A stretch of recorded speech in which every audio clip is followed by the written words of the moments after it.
My name is Donald Trump. I am the former President of the United States. The Colorado Supreme Court ordered my name to be removed from Colorado's presidential primary ballot because I am allegedly disqualified from being president under Section 3 of the 14th Amendment, which states, "No person shall hold any office, civil or military, under the United States, who, having previously taken an oath as an officer of the United States to support the Constitution of the United States, shall have engaged in insurrection or rebellion against the same." But Congress may, by a vote of 2/3 of each house, remove such disability. It is argued that I am disqualified from office because I engaged in insurrection during the storming of the Capitol on January 6, 2021. However, Section 3 can only be enforced by congressional legislation, not by states such as Colorado, because state trial courts should not be able to undemocratically decide who is eligible to run for a national office as important as the president.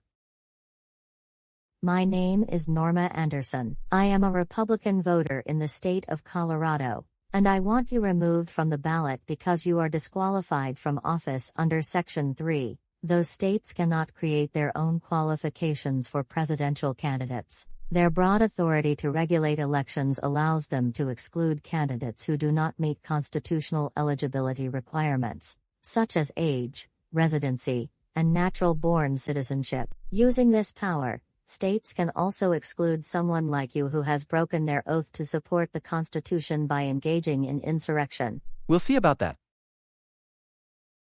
Yes, you will. The question we will rule on today is whether the Colorado Supreme Court erred in ordering President Trump excluded from the 2024 presidential primary ballot. And our answer is yes. I concur.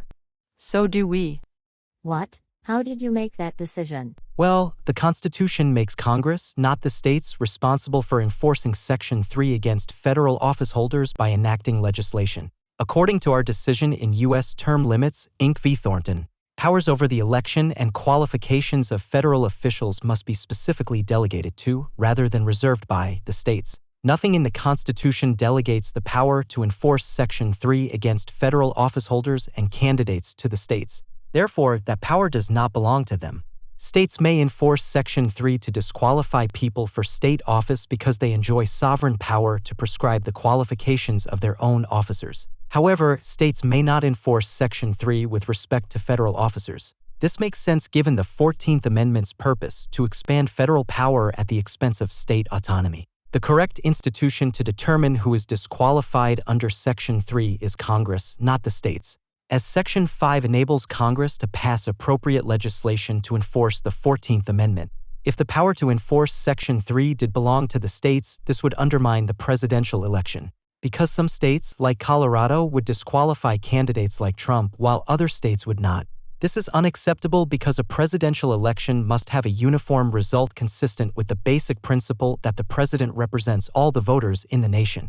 I agree that states lack the power to enforce Section 3 against presidential candidates. That principle is sufficient to resolve this case. So there was no need for the majority to decide that congressional legislation is the only way that Section 3 may be enforced. Exactly. In a case concerning only state action, we should not have addressed the question of which federal actors can enforce Section 3 and how. In addition, nothing in Section 3's text supports the majority's view that congressional legislation is the section's only enforcement mechanism. In fact, the text states that Congress may, by a vote of 2/3 of each house, remove such disability. It would make no sense for the Constitution to require a congressional supermajority to remove the disqualification, if a simple majority could nullify Section 3 by refusing to pass legislation to implement it. In addition, the rest of the 14th Amendment is self-executing, meaning it does not depend on legislation to go into effect. Similarly, other constitutional rules of disqualification, like term limits and requirements for age,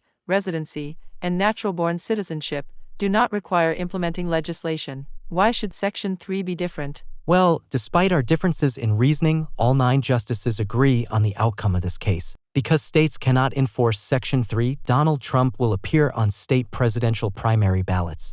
You rule, Supreme Court. You suck, Supreme Court.